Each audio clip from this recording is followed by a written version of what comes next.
Good evening, everybody. Welcome in to The Point. You're doing well on this beautiful Wednesday. 40 degrees outside. It's summer. Can't get better than this, if you ask me. People that enjoy the winter over summer, I don't understand you. We will never really get along because this is just the best. 40-degree day.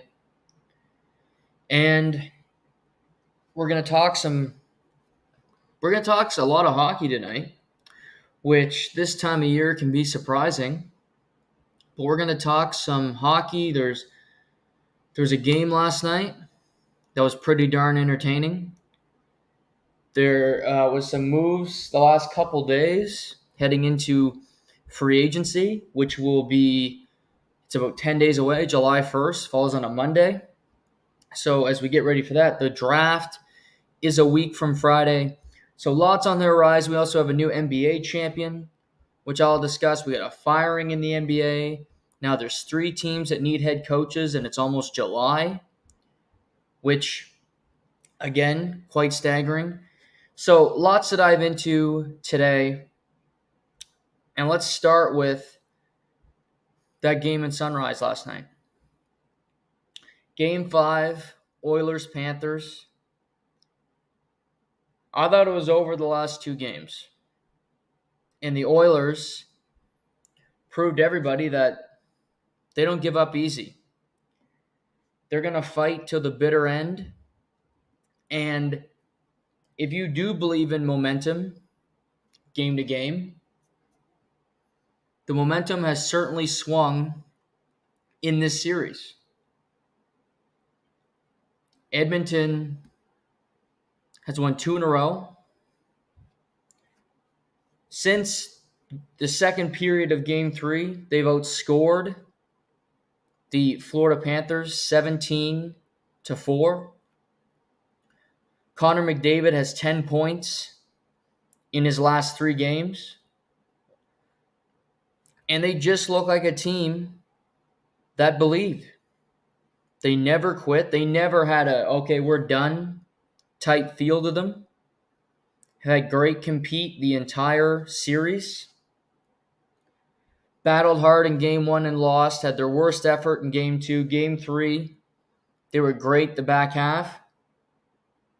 And they found a way the last 2. You can credit a lot of people, but it starts with the captain, and it starts with the best player in the world, and that's Connor McDavid. It's been a lot of discourse, whether you're listening to national media, whether you're talking to your friends. The general sentiment you're going to get, well, McDavid's no Crosby. Well, that's sure. That's a fact. Connor McDavid is, in fact, not Sidney Crosby. He doesn't identify as Sidney Crosby. There's nothing, he's Connor McDavid, the best player in the world. They are completely different players. They have very few things that are similar between the two. McDavid's a much better skater than Sidney ever could imagine being. Sidney's a 200-foot player, which Connor will never be. McDavid is a better point producer than Sidney Crosby. Not an opinion, fact. Go look it up. Sidney Crosby is a champion. Connor McDavid cannot say that yet. But what I find with that argument, he's not this. That's what you do when somebody else is coming up and you love a player a lot. You love Sidney Crosby. He's no Connor McDavid. Okay. Wow, that's the standard. Connor McDavid, if the Edmonton Oilers win the next 2 games, which would mean they would win the Stanley Cup on Monday, Connor McDavid will finish with more points in the postseason than Wayne Gretzky. That's a projection. I don't know that to be true yet. But Connor McDavid has more assists in any postseason ever. Most assists in postseason history, and that includes more than Sidney Crosby, Wayne Gretzky, you name them. Pick a player, any player. He's got more. He's 10 points in his last 3 games. They found their way to do this. McDavid now, after last night's game, has 42 points, and the record by Wayne is 47. I think if the Oilers win Game 6 and Game 7, he will have at least 5 points in those 2 games. I think he'll have more than that. I think he'll have 6. He'll set the record. Whether he breaks the record or not in the modern game and how hard it is to score goals because the goaltenders are better, it's incredible what he's doing. His compete is as good or better than Sidney Crosby's. How you can measure that, I don't know, but I'm going to say it. He's Connor fucking McDavid. I haven't seen anybody like him. I've been watching hockey for 25, almost 26 years. Watched a lot of games, stayed up late when I wasn't supposed to, staying up, watching late games because I wanted to see how the teams played out west when I was a kid, because I didn't just want to hear about the East because that's all the media talks about because they're lazy and overpaid. Did I say that? And I've seen a lot of great players. Sid's still playing. He's great. He's different than Connor McDavid. Is McDavid at this point better than Sid? No. He probably never will be. Because winning 3 Stanley Cups, getting to 4, incredibly difficult.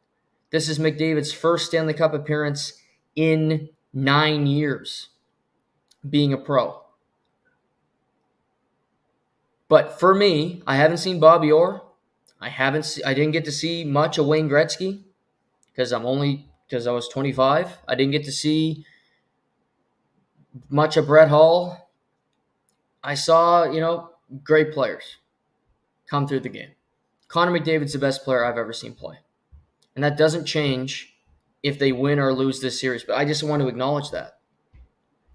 His performances are incredible. Last night's game was entertainment at its finest. It was the best game of the series by far. It was one of the best games of the playoffs. Ups and downs, back and forth. I'm listening to Rumors by Fleetwood Mac with the game on mute, and I'm just soaking it in. Is there a Tuesday night that could be better than watching that game and seeing Tkachuk saying, you know what, we're not going to give up tonight, we're fighting back, and they're scoring goals, and he's competing, and then McDavid finds a way to put it away with an empty netter. But McDavid shifted the game. He had 3 points in the second period, including a goal where he split both Niko Mikkola and Dmitry Kulikov. It's one of the nastiest goals you'll see, and although it might not be as good as the goal he scored against Dallas, where he split the D and went top shelf. But he does it in every couple games. He did that in the Dallas series, the conference final. He does it in the Stanley Cup final. And he's not playing against cupcakes. He's not playing against Columbus on a Tuesday night, on a back-to-back. He's doing this against the best teams in the league. They had a good start. Connor Brown, big moment. We'll talk about him. First period is close. Edmonton's happy to leave the period with the lead. But the game shifted because of 97. The game was won because of Connor McDavid. Zach Hyman scores a goal. He gets a point on that. He scores that beauty. Corey Perry. What a play by McDavid to find Corey Perry for his first of the postseason. And then he gets the empty netter. 3 points in the second, 4 overall. He was everywhere. 4 points plus 2, 24 minutes and 37 seconds. Zach Hyman played 24:06. Bouchard played 26 minutes. He's been a warhorse. He's been fantastic. Nugent Hopkins, 21 minutes last night. It was about their forwards more than their defense. Ekholm didn't play 20 minutes last night. You know that? Pretty damn good player. Hardly was on the ice if you think about it.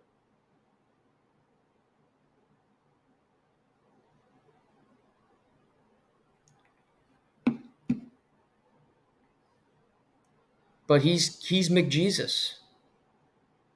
He's incredible. He's something we've never seen. Doing it against a damn good Florida team that had all the momentum being up 3-0. And now Florida is getting on that long flight from Sunrise to Edmonton. And you never want to be on a flight to Edmonton because Edmonton's a piece of shit of a city. No offense. Great 50-50s, but your city's a pit.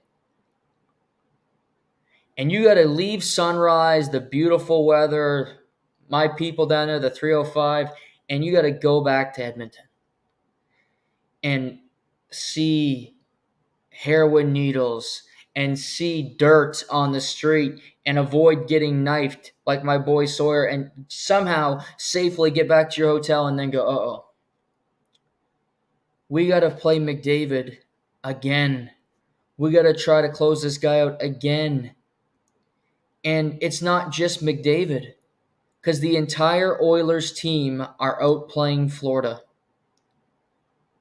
You look at the overall game, I credit the Panthers for their pushback, for competing as much, because they could have mailed that game in just like they mailed in Game 4. That could have been 6-1 last night, easy. But Matthew Tkachuk, who's had an okay postseason, was their best player by a country mile last night. It started by getting into scrums, setting a tone, not giving up, sending a message that, yeah, we're down 3-0, but this game's not over. It's not even midway through the second period yet. We're going to keep playing. We're going to keep competing. Let's see what happens here. And they did. They kept competing. They kept battling. Tkachuk scores a beauty. Evan Rodriguez scores seconds after Connor McDavid makes it 4-1. It goes down to the wire with Tkachuk saving a goal on the goal line. What a defensive effort on the empty net. And if it wasn't for Oliver Ekman-Larsson looking out to sea, thinking about anything other than maybe trying to edge out, maybe trying to defend Connor McDavid, maybe the Panthers get another chance late in the hockey game, but they didn't because of OEL. But throughout the entire game, Panthers chased it. Sasha Barkov was pretty dreadful. Montour to Barkov on the D-to-D pass on the power play. Connor Brown intercepts.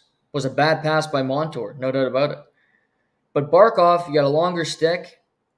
You know, Connor Brown's been defending for 50 seconds. You haven't. He should be more tired than you, one would think. But he gets the puck easily. Barkov, not a great effort on the back check. And Connor Brown puts it into the back of the net. That's 4 shorthanded goals for the Oilers in the postseason. And that's 2 in the Stanley Cup final. One from Connor Brown and one from Matthias Janmark. And alongside Adam Henrique, they have been a phenomenal 3rd/4th line for the Oilers. Great effort every shift, great energy. They hit, they irritate you. Love that line. But the Panthers chased. Their best players minus Tkachuk, nothing. Rodriguez leads the team in goals in the Stanley Cup Finals. Since Sasha Barkov was injured in Game 2 when he crashed into the boards, he hasn't been the same player. Is he dinged up? I don't know. He's playing, so that tells me he's somewhat healthy. And when you play, when you're on the ice, you are judged accordingly. His effort's not good enough.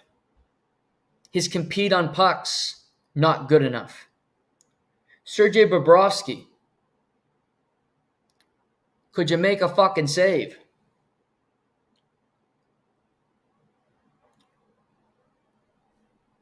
That McDavid goal can't go in. In any moment, it can't go in. That needs to be a save. Panthers had some momentum. The crowd were into it and is gone with that goal. Sucked out of the building. But I look at Bobrovsky and I look at Barkov, the two guys that are leading Conn Smythe for the Florida side. If Florida ends up winning this, do they just give it to whoever? And what I like about the Conn Smythe is that it's an award for the entire postseason, but both guys are struggling. Right now, Conn Smythe trophy odds, Connor McDavid minus 185. I don't think it's a 0% possibility that even if the Oilers lose in 6, possibly 7, McDavid still wins the Conn Smythe. It's been done before. J.S. Jaguar, remember him? He got a Conn Smythe in a losing effort. It happens. It's rare, but it does happen. I look at McDavid. If he gets close to setting the record for points in a postseason, it's hard to argue he was not the best player, even if his team ultimately does not win. Barkov second, plus 260. Then you have Bobrovsky at plus 750, Tkachuk at plus 4,000, Bouchard at plus 3,000. So there's not many Florida Panthers on this list. Evan Rodriguez, plus 50,000.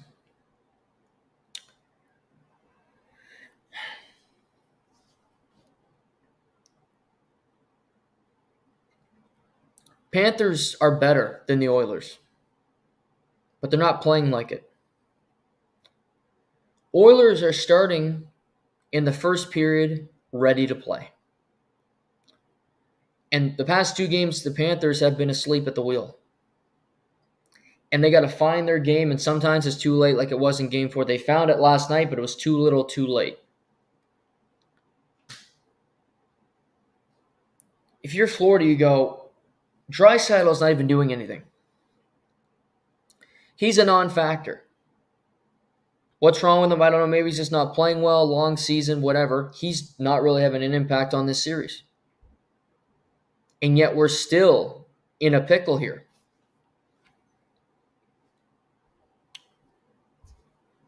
Heading into Game 5,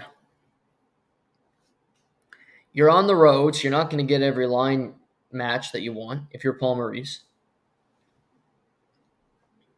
I still want Barkov on McDavid as much as I possibly could. And I want Ekblad and Forsling on the ice against Connor McDavid.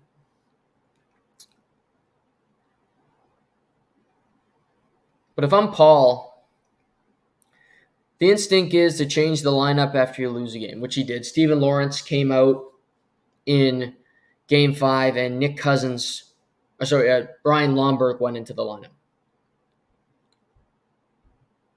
I think you want to show confidence with your team. Sure, we screwed the pooch the last 2 games.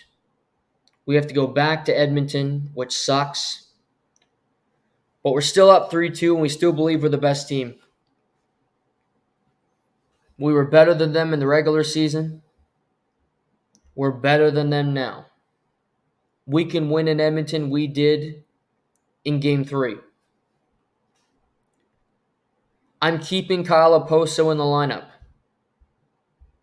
I would dress Nick Cousins for Game 6. I want that energy. I want that gnat. I think he's annoying. I want him in the lineup. Same defense, same forwards. You're obviously going with Sergei Bobrovsky.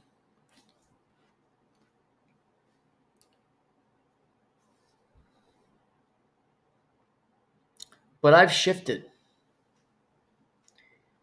The Oilers believe that they can win. And that's a scary thought. When you're on a team that has the best player, and you go, we can beat this guy. We can beat these guys. Sure, Tkachuk's really good, and Barkov's all-world, and Montour's pretty good. We're just as good as them.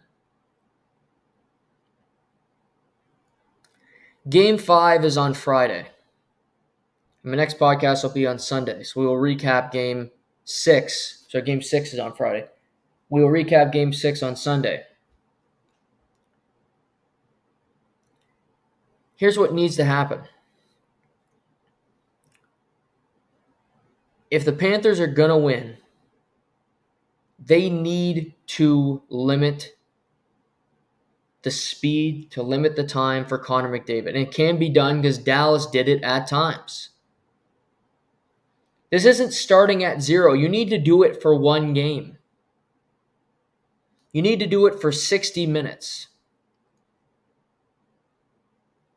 And if you need to be physical with him, if you need to rattle him early, go out and do it. If you need to take a stupid penalty, even though the power play had 3 goals last night for the Oilers, their penalty kill was 3 for 3.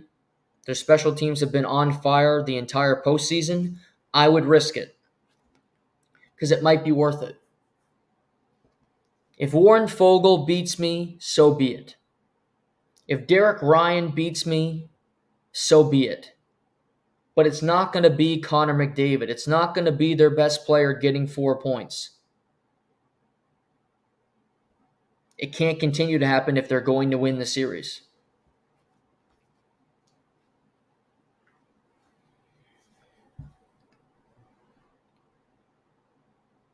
For Florida, I look at Sam Reinhart. Pending unrestricted free agent. Will likely want a big contract from the Florida Panthers or another team around the NHL. Which he earned, by the way, with a big season, although I wouldn't pay him what he's going to get. Which is anywhere other than a team that's in a no state income tax, $10 million plus. I wouldn't pay him that, but he probably will get it. Sam Reinhart's been quiet.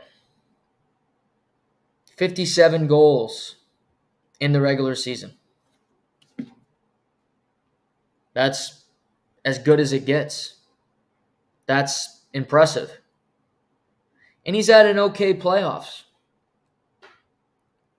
I think he's been okay. I don't think he's been great at all. 9 goals in 22 playoff games. That's fine. 15 points. It is what it is how I would describe it.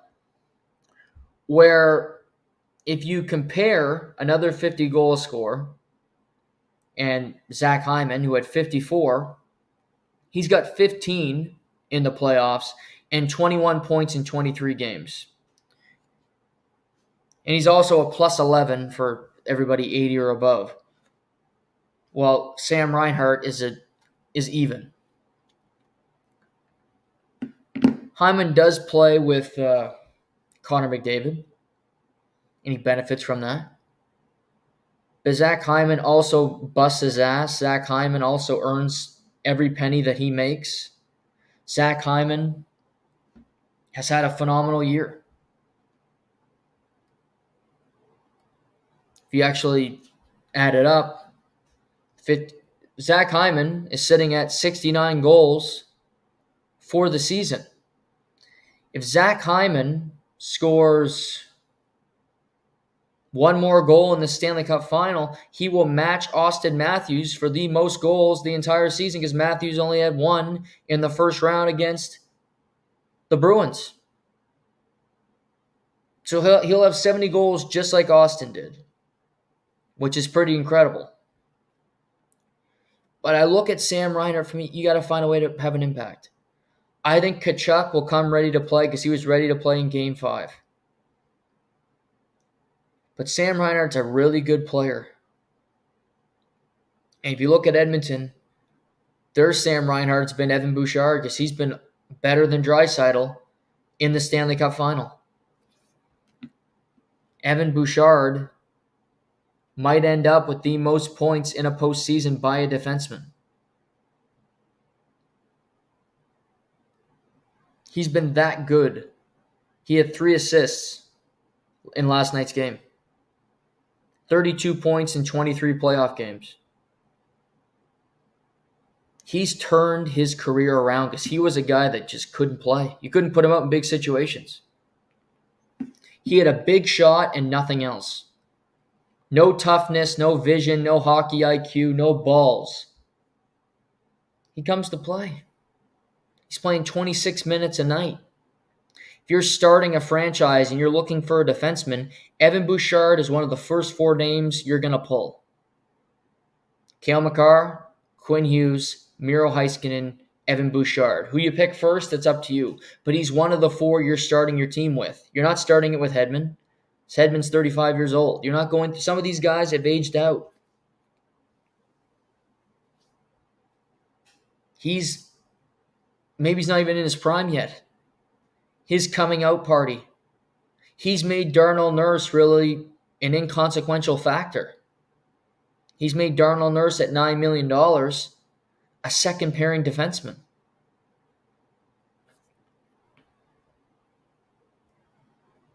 In Game 6, I think we're going 7. I believe the Oilers are going to win at home because that building is going to be chaotic on Friday night. Beginning, I thought it was going to be a long series. And then Florida just had the momentum and they continued it on. I think we're going 7. I think we're going back to Sunrise, Florida for one more. Connor McDavid will have another good game. Stuart Skinner will be solid between the pipes. And just at home with that momentum, the way it's going, I think Edmonton will win on Friday night, which means Game 7, Monday, in Sunrise, Florida. Should be great theater. Last night's game is as good as it gets. Hockey's not my favorite sport. Football is. There's nothing like football to me because the NFL regular season is so much better than the NHL regular season. It's not even close. It's like comparing Gretzky's whiskey to some knockoff brand. 82 games, there's nights you're playing Columbus. Who the hell cares? If you're watching the NFL, every game matters. 18-week season. But what the NHL has that not even the NFL does, not even the NBA, soccer, the Euros going on, which I'm sort of watching now, the playoffs are the best in the NHL. This is what you want to watch. These are the games, the theater. You want to see if the best player of his generation, Connor McDavid, can be the first team since the 1942 Maple Leafs, oddly enough, to come back from 3-0 down the Stanley Cup final to win the Stanley Cup. Almost 100 years since it's been done. But you also want to see, can Florida avoid the choke job, unlike, Rory McIlroy on Sunday at Pinehurst number 2.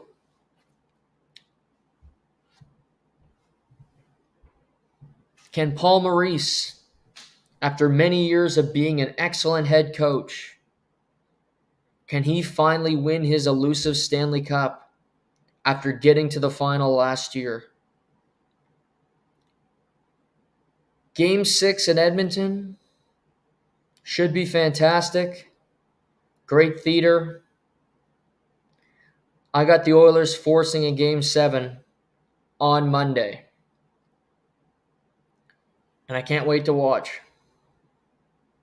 Because after last night's game, you have to.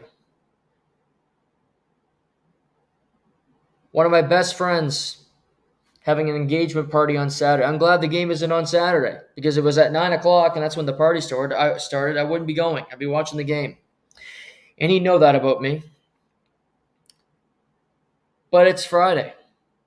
And although I hate the schedule that it's Friday and not a Saturday, because now you have Friday and then your season could end on a Monday, which is the worst possible day anyway, it works out for me. So, huzzah. Although not having a game tonight, not having a game tomorrow, blows. But I guess there's the Blue Jays. You can watch them lose to the Red Sox for the third straight night, but if that's your thing. Let's move on.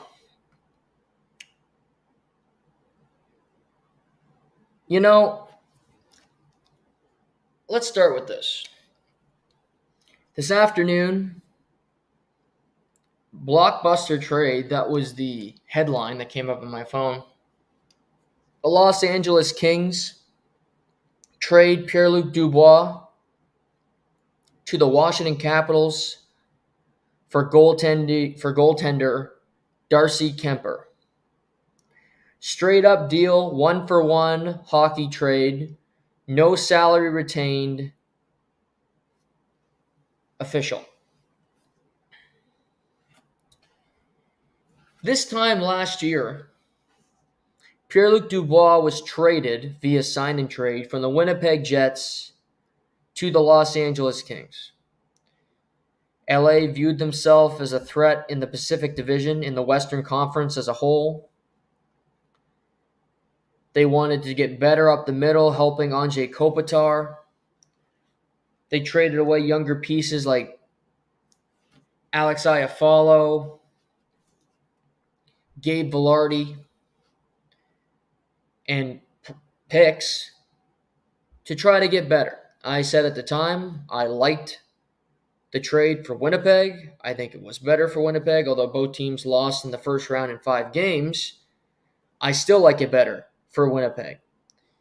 What I hated even more for Los Angeles, other than Pierre-Luc Dubois being a problem in Columbus, than being a problem in Winnipeg, was that they gave him a long-term extension with big money, and no player, unless you're a superstar, should be given an 8-year contract. And I believe that no player that is a superstar should want an 8-year contract, because you want to try to make as much money as you possibly can, just like Austin Matthews did with his Maple Leaf deals. Fans might not like the way he set them up because you can hit free agency earlier, but it's genius. If you have the confidence in yourself, you believe you're that good, hey, go make that money. And tell every fan to suck it on your way to the bank. So I don't like signing players to 8-year deals, period. I hate them all. I think it's stupid for the player. I think it's stupid for the team. Pierre-Luc Dubois is the kind of player that needs motivation. It's the type of guy that is just lazy. His first year with the Los Angeles Kings couldn't have went worse, quite frankly. This season, Pierre-Luc Dubois, former number 3 overall pick, played all 82. Way to go. Iron Man.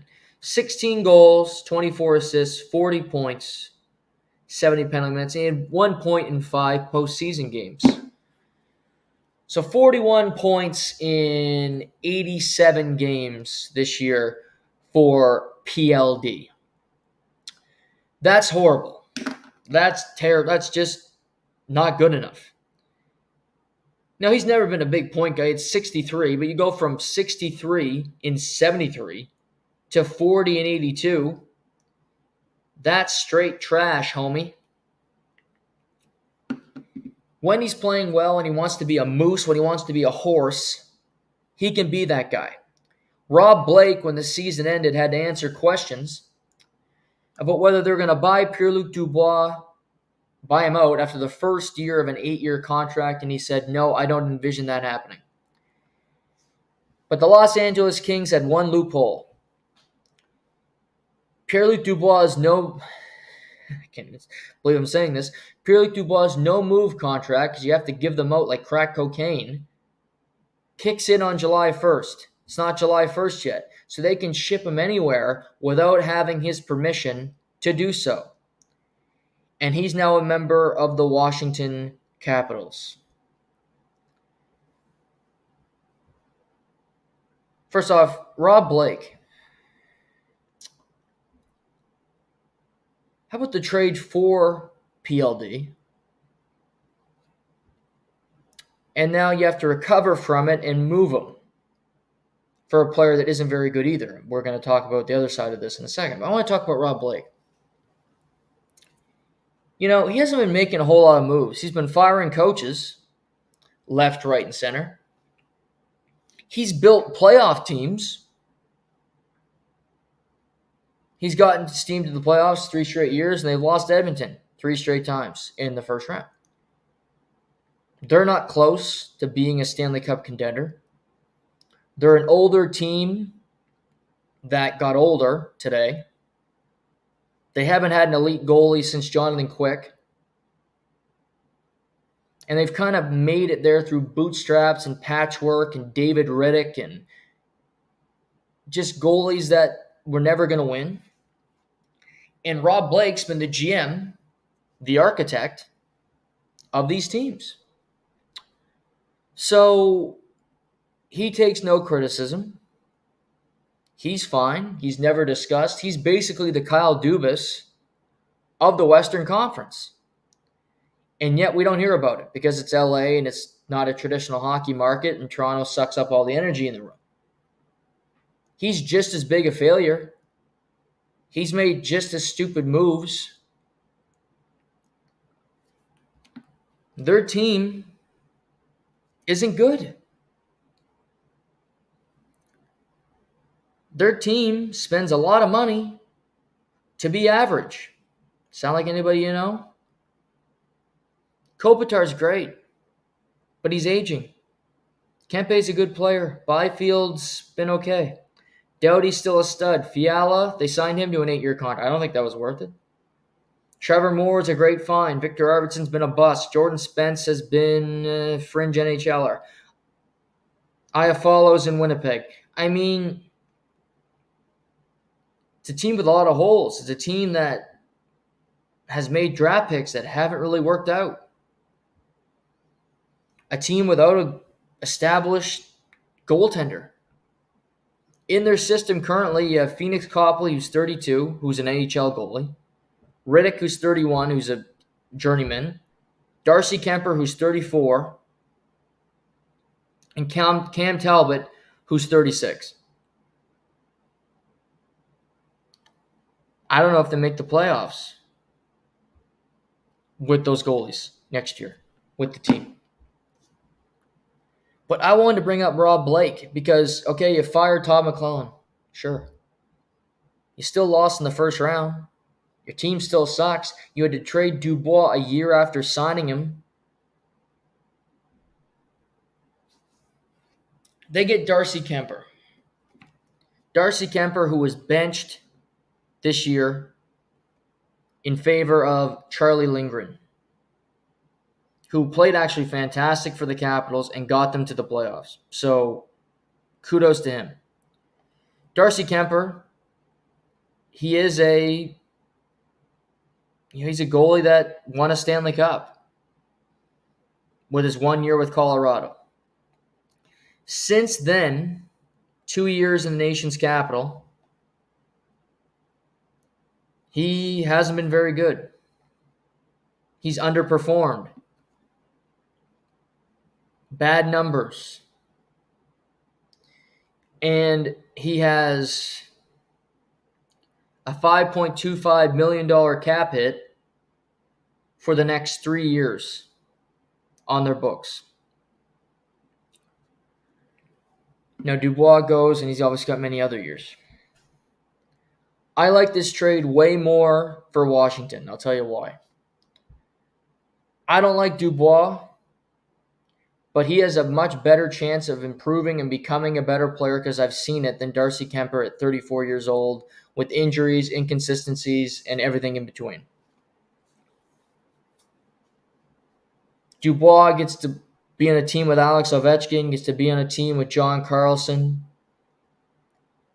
He's going to be asked to do a lot. He's going to be asked to be a really important player for that team. And I don't love this for Washington because they're just trying to remain relevant. They're trying to remain competitive when they should be rebuilding. But Pierre-Luc Dubois is the best player in this deal, period, end of story. And I'd rather get a 26, soon to be 26-year-old, say be 26 at the end of the month, I'd rather have a 26-year-old center than a 34-year-old aging goaltender who's past his prime. You're taking a chance, and after July 1, Pierre-Luc Dubois will have a full no move, which I hate. But if I can take a center who's 26 or a goalie who's 34, I'm taking the 26-year-old center every day of the week. And I think in the long run, we're going to look at this and say Washington won the trade. Even though LA, I'm sure their fans are going today saying, thank God we got Pierre-Luc Dubois off our roster. You just got a goalie for 3 years at $5.25 million on your roster who maybe can't play anymore. And you're going to need to replace the centerman, and you're going to need to still try to find a goalie, which won't be easy.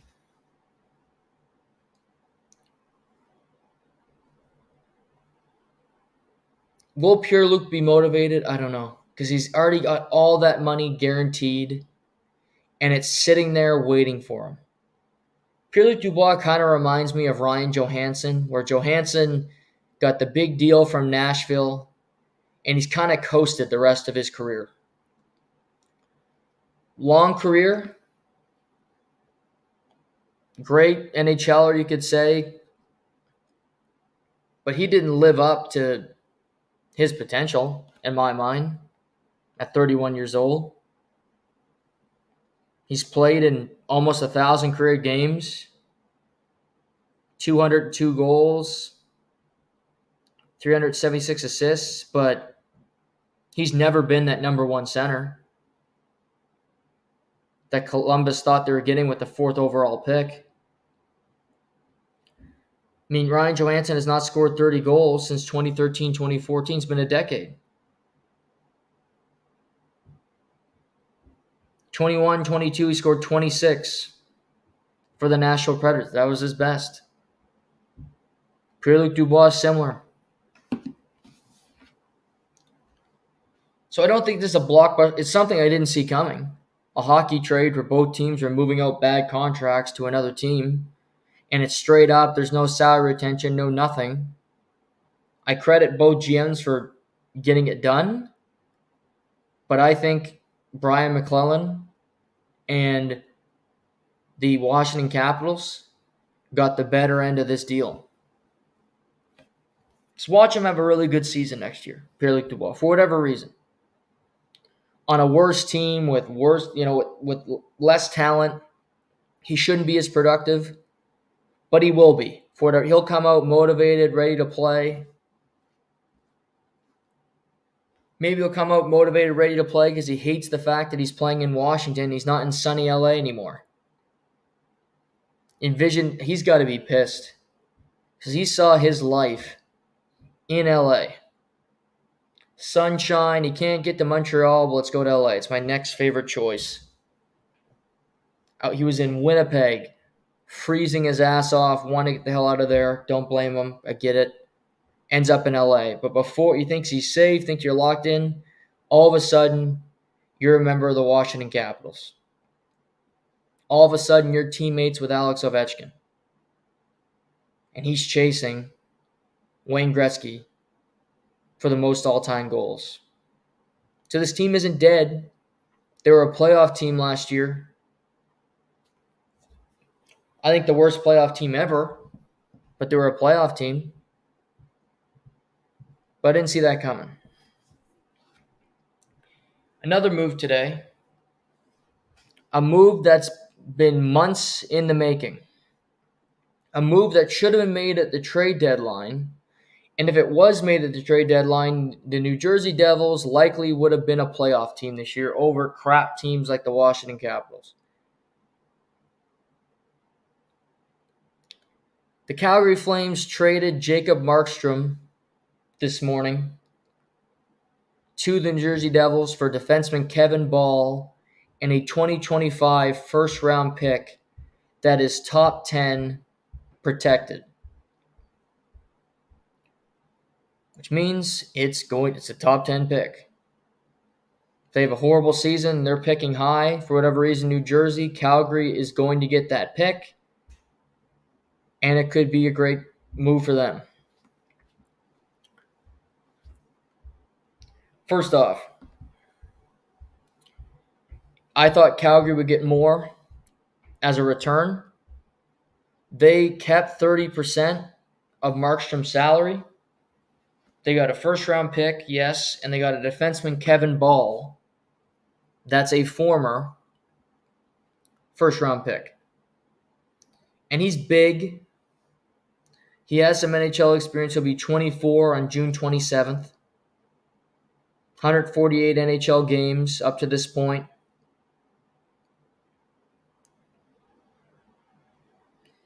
And he's fine. Played all 82 this year, 11 points. He's a defensive defenseman. Physical, third pair. I think you'd envision him to kind of... He's a Nikita Zadorov type without the offense. But he's kind of a replacement. Obviously, Zadorov getting traded to Vancouver earlier this season and likely not returning in free agency. So Kevin Ball comes in. He's a third pairing defenseman. I think he'll be in the league a while. So he's fine. And then you get a 2025 first. That's top 10 protected. New Jersey does not have to give up Simon Nemec, which I wouldn't have, because I like the kid a lot. To me, he's got a lot of upside. You look at him, you look at Luke Hughes. Those two guys could be the future of your organization. You keep Seamus Casey, another young defenseman who's 20, who has been a really good college player. Played at the World Juniors this past year for the United States, winning a gold medal. So you probably give up your 7th, 8th best prospect in your organization. Dawson Mercer stays. You keep Jack Hughes, obviously. So I'm happy for Calgary. You get a top 10 protected first, but this is a home run. It's a no-brainer for the Calgary Flames. Sorry, for the New Jersey Devils. We talked about it earlier in podcasts a couple months ago. There's only so many goalies available, and eventually there's going to be musical chairs, and teams aren't going to have one. New Jersey was on the list. Toronto's on the list. Carolina's on the list. You go through these teams that are pretty good, that don't have stability in between the pipes. I think New Jersey's a playoff team if they have anybody that can make a save. They didn't. Markstrom's 34. Yes. But I still think at $6 million, which will be less than that, because they kept 30% for 2 years, it's worth it. You believe you have young players that can win. You bring in Sheldon Keefe because you love him as a head coach. He now is a better goaltender in New Jersey 2 weeks on the job than he ever did in his 5 years in Toronto. It's not a shot, Leafs fans. That's a fact. He can look around and go, I got Jacob Markstrom in between the pipes, and that would have been my thing. I'll take your job, but are you going to promise me you're getting a goalie? They did. Didn't take them long. They get him Jacob Markstrom. You could argue the best goalie available. You get all these young prospects. Jack Hughes. Healthy Dougie Hamilton, hopefully. Calgary's rebuilding. Jacob Markstrom wanted out of Calgary. He waived his no move to go to New Jersey.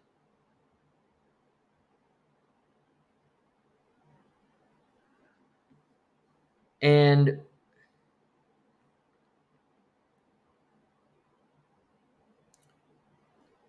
I like it.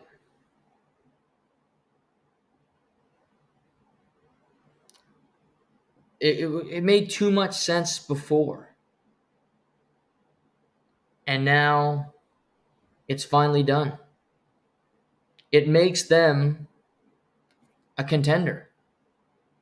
It makes them a dangerous team. in the Eastern Conference. Can they compete with the Rangers? I think so. Healthy with a goalie? Sure. Why not? Islanders, they're better than the Islanders with Markstrom. They're better than the Penguins. They're better than the Capitals. Biggest advantage, you play in the Metro. The Metro's not all that good. Philly, you're better than Philly. You got to make the playoffs in the Metro. That's all you got to do. There's not that many great teams. Sheldon Keefe's going to go, well, I had to make the playoffs in the Atlantic Division. And sure, there's cupcakes in the Atlantic too. Buffalo, Ottawa, constant year-long jokes.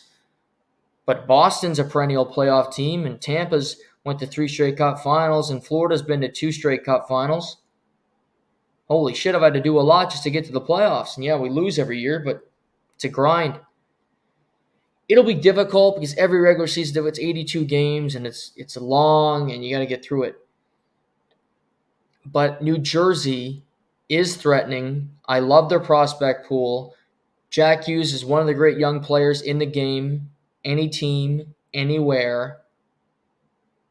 They have a lot of different options. They have a lot of different ways that they can attack you, that they can beat you. And not going to use that word. I'm looking forward to watching New Jersey next year as a team that can finally get a save. For Markstrom to play on a team for the first time in a couple years that has aspirations to be competitive, to try to win. Calgary had no aspirations to be competitive this year. They didn't give it a thought. Markstrom should have been traded at the deadline to New Jersey, but in my mind, Calgary got too greedy. They wanted too much. Teams know Markstrom doesn't want to be there. He's 34. He doesn't want to play for a team that doesn't want to be playing in May, in June. They want to be in the golf course. Hoping to draft Jerome McGinley's son a week from Friday.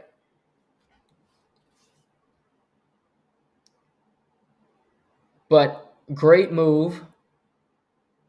Finally, Markstrom, New Jersey, made all the sense in the world. Not surprised, happy it's finally done.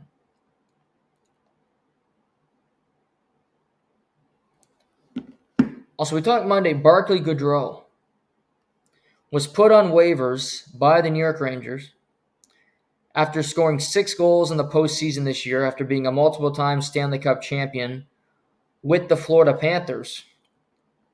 They did it for cap savings. Goodrow was claimed today by the San Jose Sharks. So he went from the President's Trophy winner to the worst team in the league.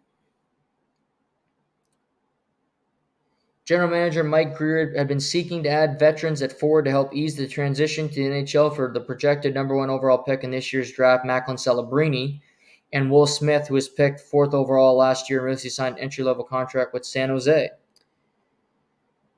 I like it personally. I thought originally maybe they'll buy him out, but he's 31. He doesn't score a lot of goals in the regular season, but he plays the games. And he's played in 97 playoff games, got a lot of experience, won 2 Stanley Cups with the Florida Panthers, went to a conference final this year. So with the Tampa Bay Lightning, went to conference final this year with the New York Rangers.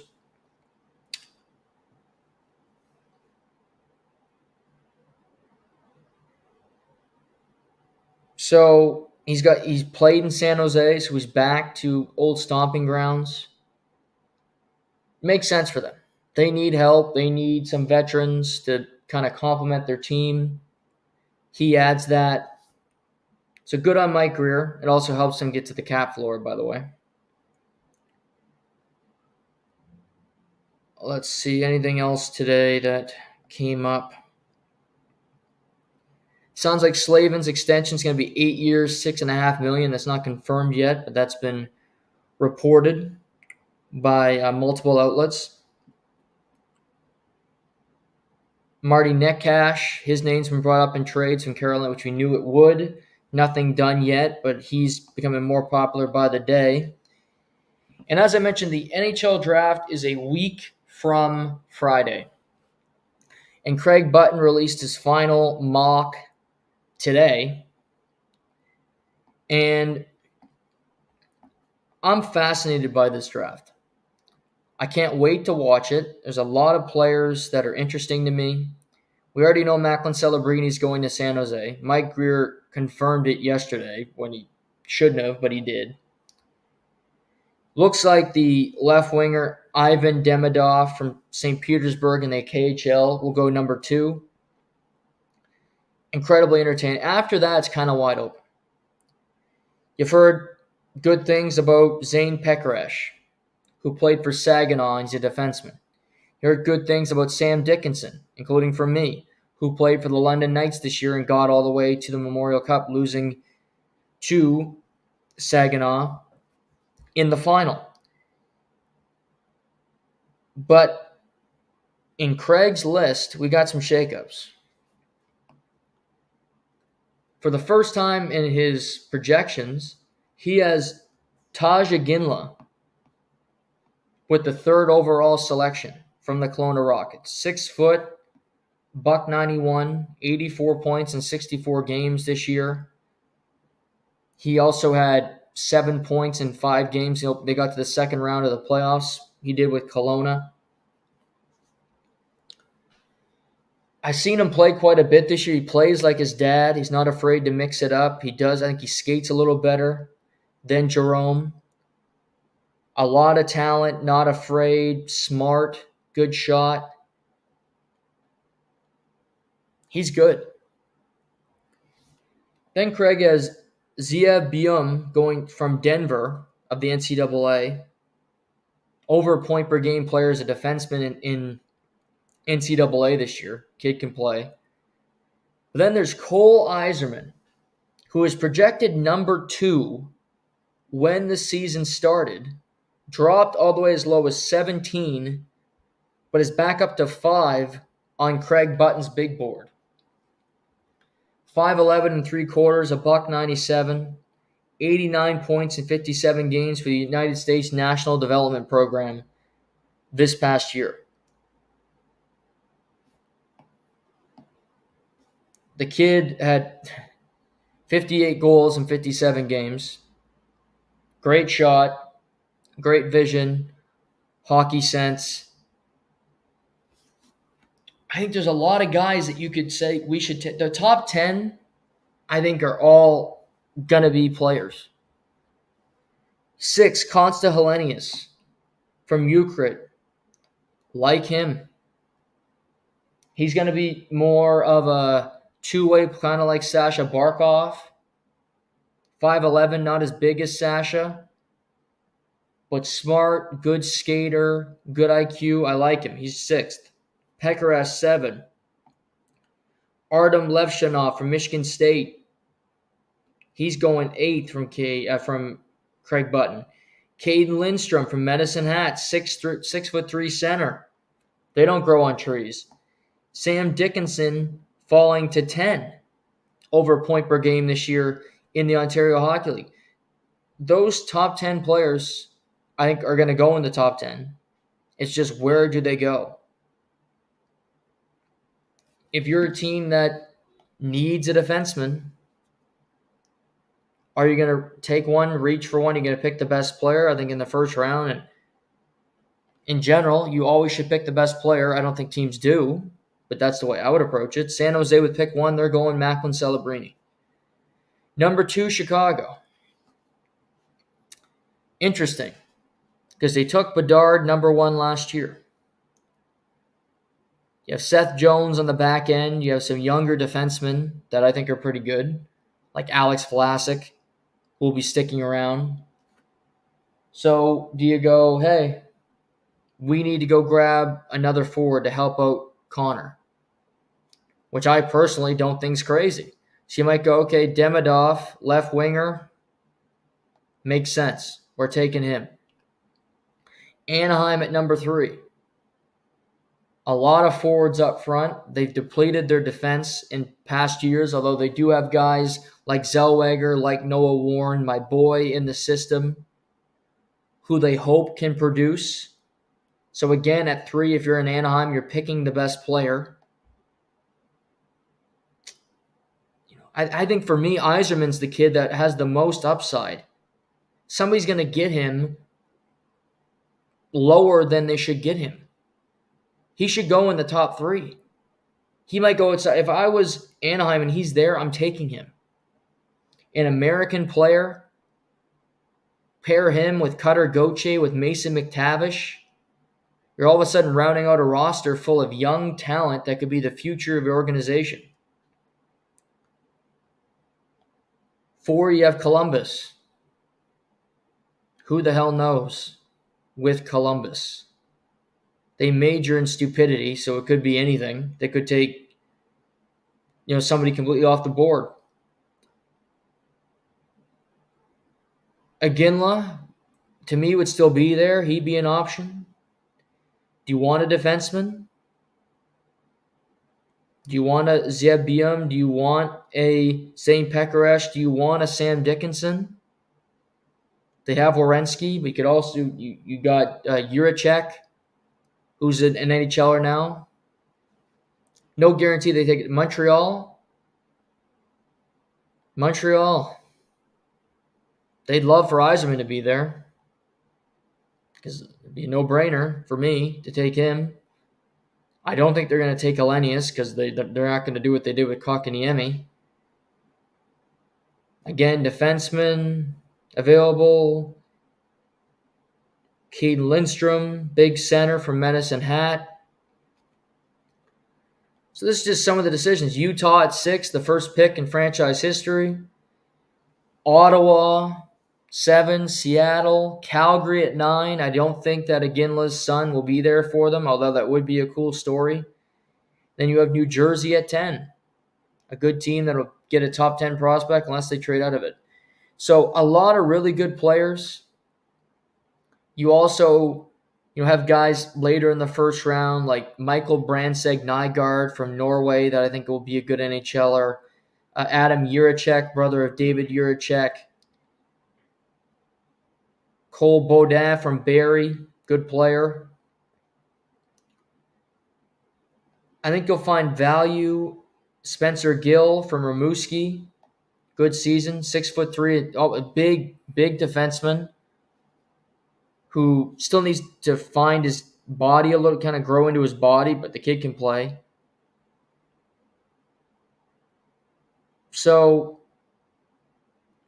I can't wait to watch. Next Friday night at the Sphere. But I wanted to bring that up because Craig Button had his last mock draft today, and I respect Craig. I think he's really good at what he does. I think he knows what he's talking about.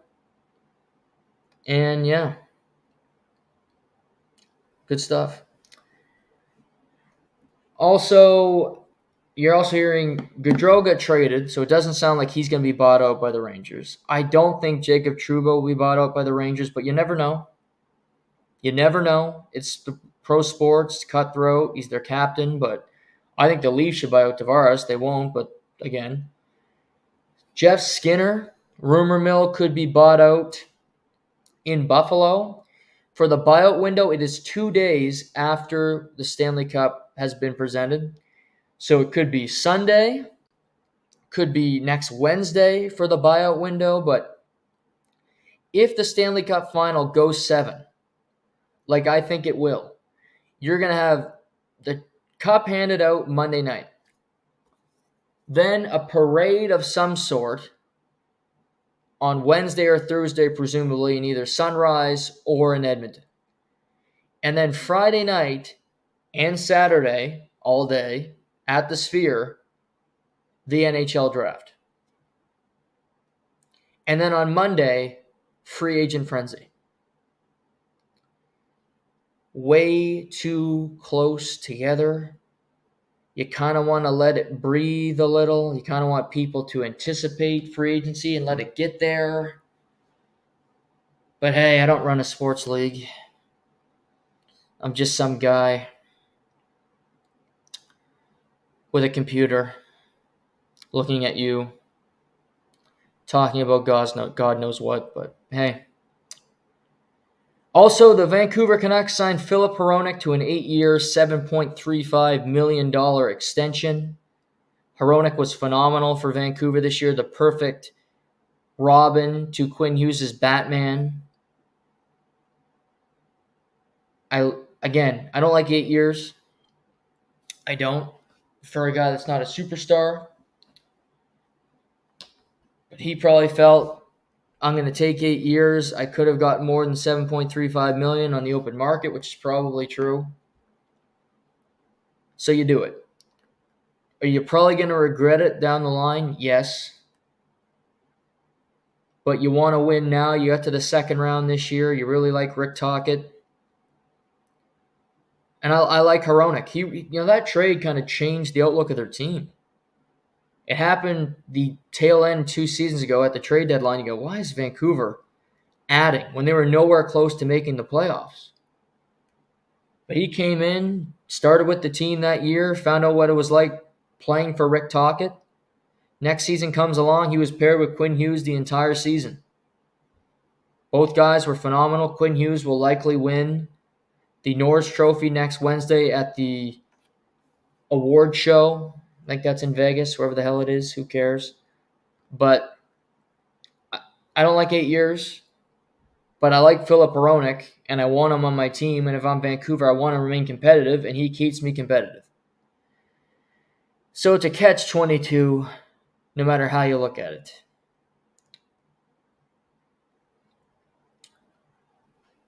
The Boston Celtics have won the Larry O'Brien. Unlike the Florida Panthers, they had no problem closing out their respective series on Monday, crushing the Mavericks. That could have been a 30-point game. Said Monday, Celtics by 15. They won by 16. So head to DraftKings or FanDuel and get a win via me. Kyrie Irving was horrible in every game in Boston. They hate him. I don't need to say probably. Definitely shouting probably some, why did I say probably? Shouting inappropriate things at him. Because that's Boston and that's their fan base. But hey, you do your thing. You won. Jason Tatum, nearly a triple-double in the closeout Game 5. He was spectacular. Jaylen Brown learned how to dribble with his left a little bit. He wins conference final and NBA Finals MVP. But they were the best team. They only lost 20 games in the regular season. They only lost 3 games in the playoffs. It was a tour de force. I'm happiest for Al Horford, who had played the most active games by an NBA player. Most active games, most active playoff games without winning a championship. That streak ended. Great career. He's still got 1 year left on his deal. I imagine he'll come back, but he could easily retire and go out winning a title.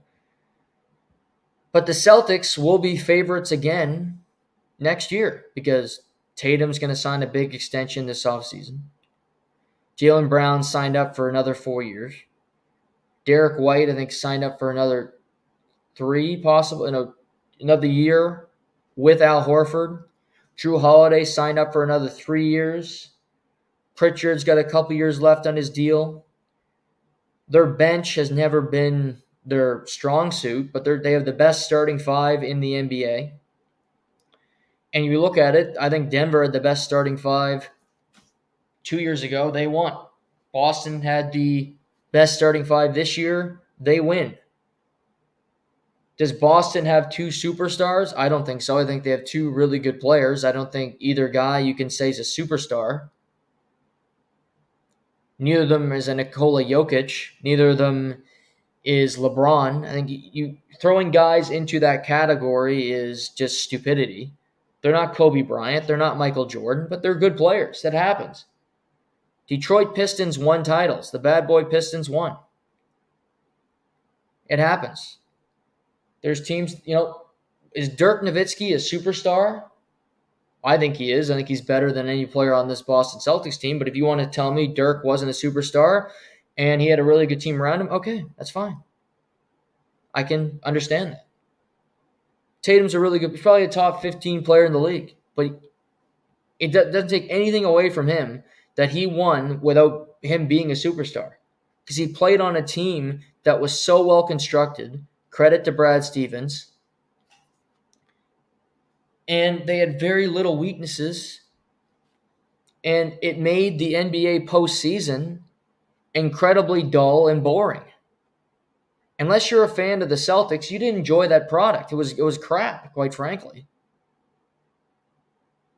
The Mavericks series against OKC was fun. The Denver series against Minnesota was fun. But the Eastern Conference, the Boston Celtics are the favorite to win the title next year on FanDuel Sportsbook. I'll find the odds for you right now. If you go to the NBA,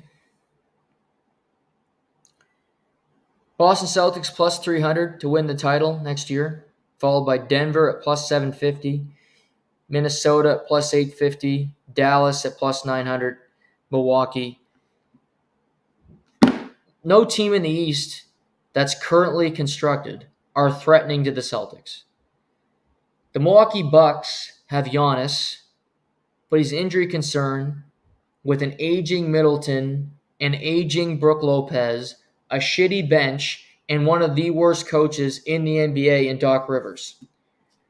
I'm not afraid of the Bucks, and also Damian Lillard, who's aging, who wants to be on South Beach, but's in Milwaukee. So that's, a lot of fun. Philadelphia, what are they going to do this offseason? Well, Joel's coming back. We know that, but how many games is he going to play? Tobias Harris finally leaving. Good riddance. They have to give Tyrese Maxey a huge extension. He's a great player, but is he worth that money? Who is? Who's going to be their third star? Can they get other players that surround them that they can have a great starting five? Because if you're just having two superstars with a bunch of crap, well, when Joel Embiid gets hurt, which it will happen, you're going to be up shit creek without a paddle, and you're not beating the Celtics. Knicks. They're going to trade Julius Randle? Probably. Are you going to be able to add anybody? It doesn't make sense to add Donovan Mitchell. You don't need another point guard. You have Jalen Brunson. Jalen Brunson's better than Donovan Mitchell. Can you add a wing? Would Paul George leave the Clippers to go to the Knicks? Does that make sense to pay him a bunch of money later on in his career? It's not going to be Pascal Siakam because he's staying with the Pacers. Pacers got to the conference final. They're not even on this list. Miami Heat at plus 3,000. Where's Jimmy Butler going? Back to the 76ers? What are the Heat going to add? I don't know. Does Klay Thompson count as a major addition if he leads the Warriors? Doesn't for me. So my point here is that when the season starts, I don't care who these teams have added, the Celtics will be the favorite over any of them. And they'll probably be the favorite over any team in the West, quite frankly, as well. So they could win 2 in a row. They could be a dynasty team because no team is that scary. Jokic is great, and I think Denver playing Boston in the final would have been ideal because I think Denver could have beat Boston or at least made it competitive. But alas, they couldn't get there. Congrats to my friend Seamus Fillmore.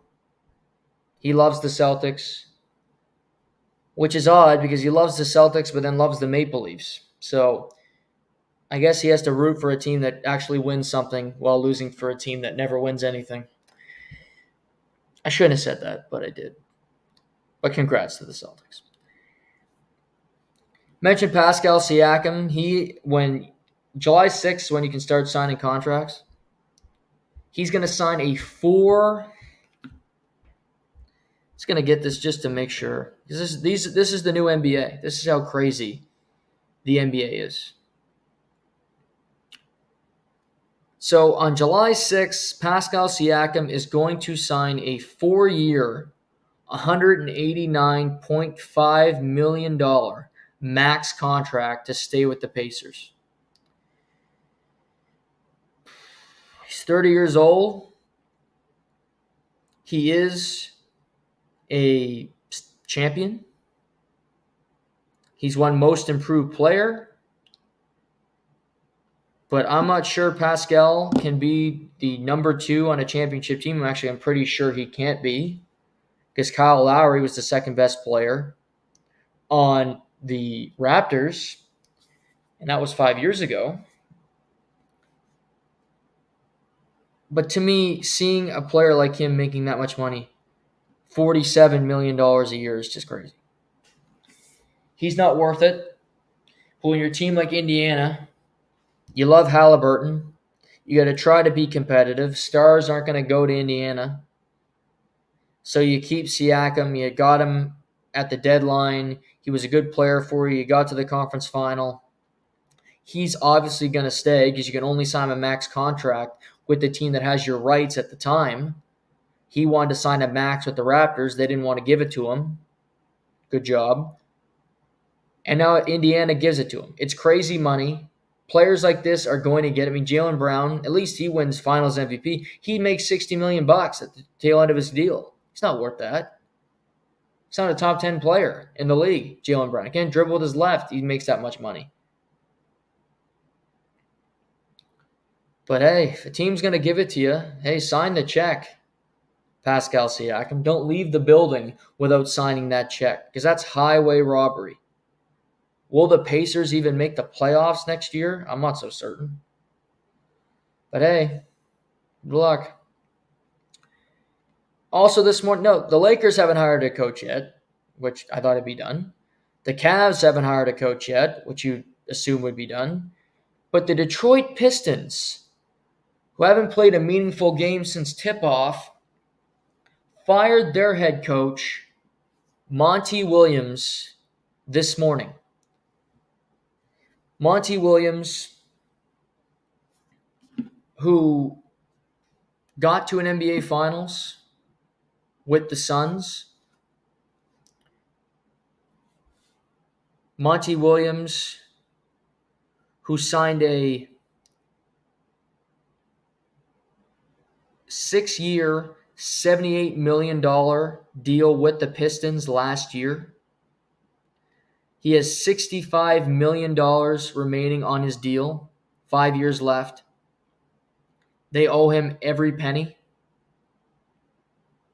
So he will not work and make $65 million. He was coaching the worst team in the NBA. He was coaching a team that finished dead last. They tied an NBA record with a 28-game regular season losing streak and finished with a league worst 14-68. And after all of that losing, they didn't even win the draft lottery. They're picking 5th. And over the past 5 seasons, the Pistons are 94 and 290. And they've had 4 different head coaches.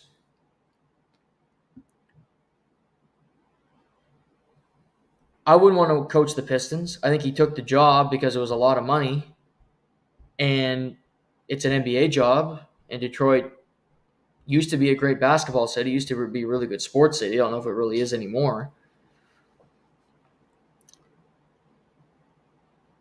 Here's my interest. Here's my thinking. Even though he's owed $65 million, the Lakers were prepared to pay Dan Hurley, the UConn head coach, $70 million to coach them. The Lakers still feel they're in a winning window. The Lakers still have LeBron, still have Anthony Davis, Austin Reeves. They're probably going to draft Bronny. So they wanted Monty Williams years ago. But he took the Phoenix job because they were willing to pay him more money.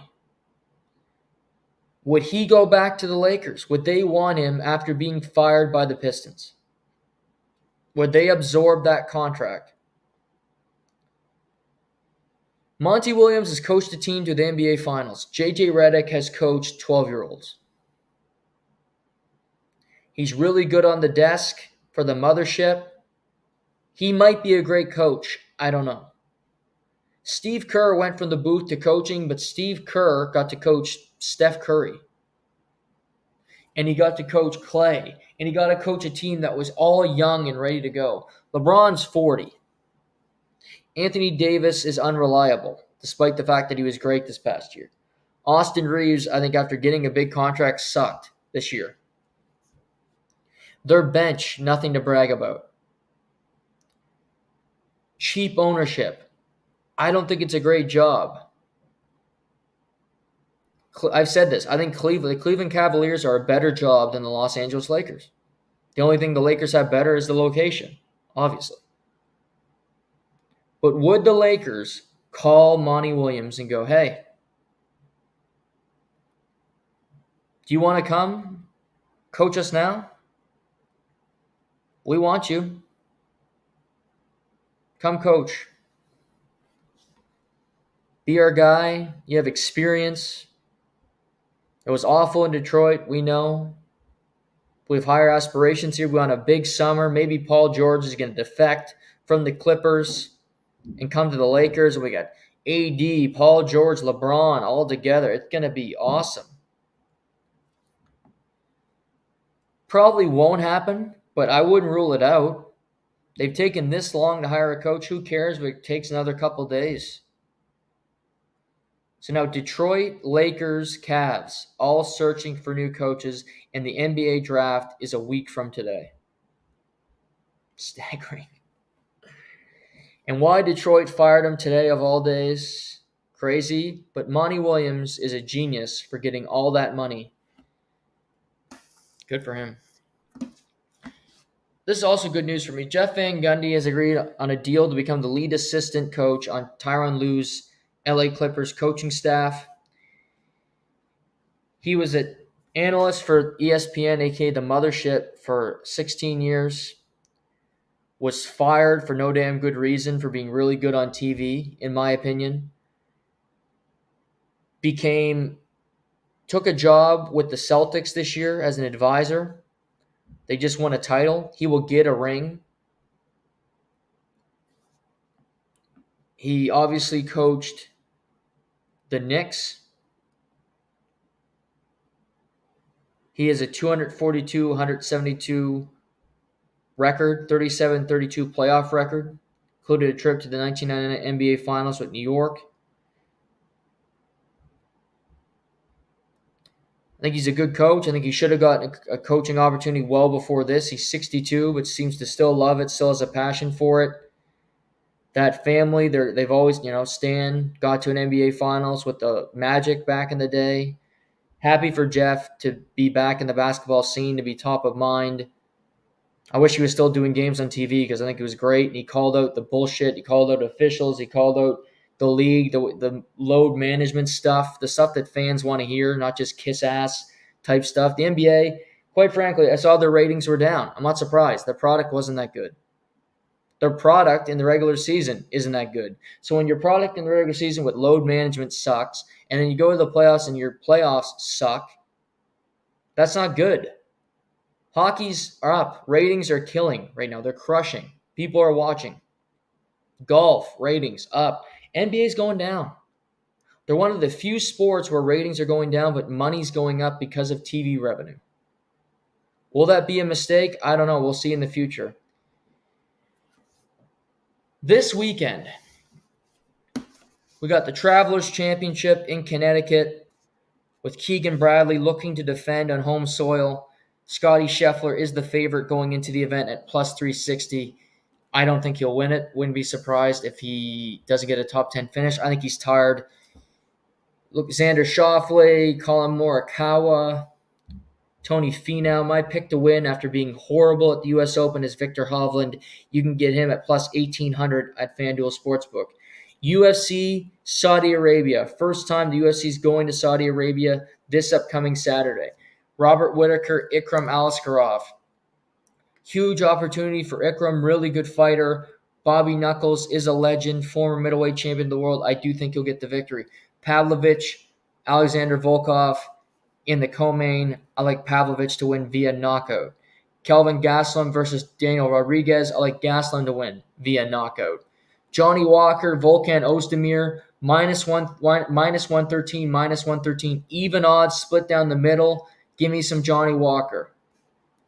It's a fun event, solid card before UFC 303 next weekend in Las Vegas, Nevada. On Sunday, we will recap game numero 6 in the Stanley Cup Final and any other hockey news that comes up between now and then. We'll talk about UFC Saudi Arabia. We'll talk about the Travelers. We'll talk some baseball with the Blue Jays imploding and my Seattle Mariners on a streak. Also, the Mets have won 7 in a row, if you haven't noticed. So that's all coming up on Sunday. Thank you guys for tuning in. Thanks for the support as always. Until next time, I'm Noah Warren. This is To The Point.